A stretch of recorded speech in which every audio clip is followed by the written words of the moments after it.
What is next in terms of vaccines? What kind of time frame are we talking about? And is it safe to assume one of those vaccines will be the one? That's a great question. I think that one of the vaccines, and probably more than one, is very likely to be the one. So I think that there's a good chance that these vaccines will be effective against SARS-CoV-2, the virus. The timeline really depends on phase 3 of the vaccine trials. Phase 1, where you look at safety. Phase 2, where you look at immunogenicity, which means, is this vaccine allowing a person to create a good immune response? Those two phases are pretty quick, relatively quick, on the order of weeks to months. Phase 3 is on the order of 12 to 18 months. And phase 3 is called vaccine efficacy. Vaccine efficacy is where you take two groups, one group that gets the vaccine and the other group that doesn't, and then you follow them over time and you say, does the group with the vaccine have a lower chance of getting the disease versus the other group?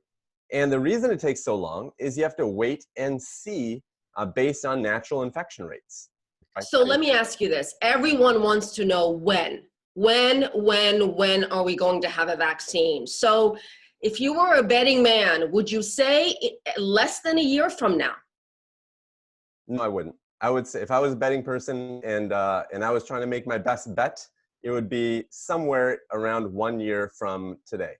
So wow. Somewhere in the spring or early summer of next year is Dr. when I think. Desai, let me move on to this new drug that has been cleared for use on critical COVID-19 patients, Remdesivir. Is it really a breakthrough? It depends, it seems, who you're talking to. Some say not so fast. Others say this is a significant breakthrough. Which side are you on? So Remdesivir has been looked at in a few trials, and we can go through this really quickly. But basically, the in vitro studies were promising, meaning when you look at it in a lab setting, it seemed to work pretty well. It's a drug that was used previously against another virus, so we have some data from that time period. It was used against Ebola.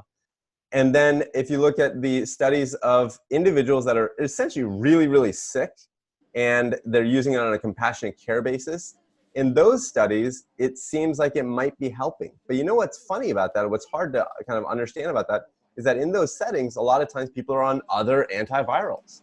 So the question is, which thing really helped? Hard to know, right? You don't have a really good placebo to compare against.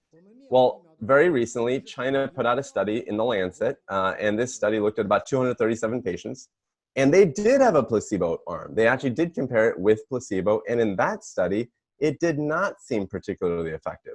Interesting. Now, what about side effects and risks, doctor? Yeah, so if you look at that study, they do talk about the side effects of Remdesivir, and there's a big question of do you need 5 days of it or 10 days of it? Obviously, the less of it you get, the less side effects you're probably going to see. And there are side effects that were above and beyond placebo, so that is undeniably the case. But again, people are typically on lots and lots of medication, so it's hard to say which medication were they on that caused the side effect.